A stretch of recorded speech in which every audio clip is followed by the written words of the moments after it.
ભાઈ શું ઘટના થઈ હતી અને તમે કેવી રીતે બચાવી લોકોને જીવ?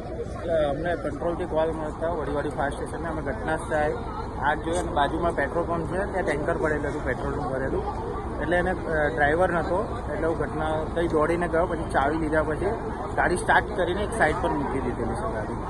શું નામ છે તમારું? Shinde, Vadiwadi fire station.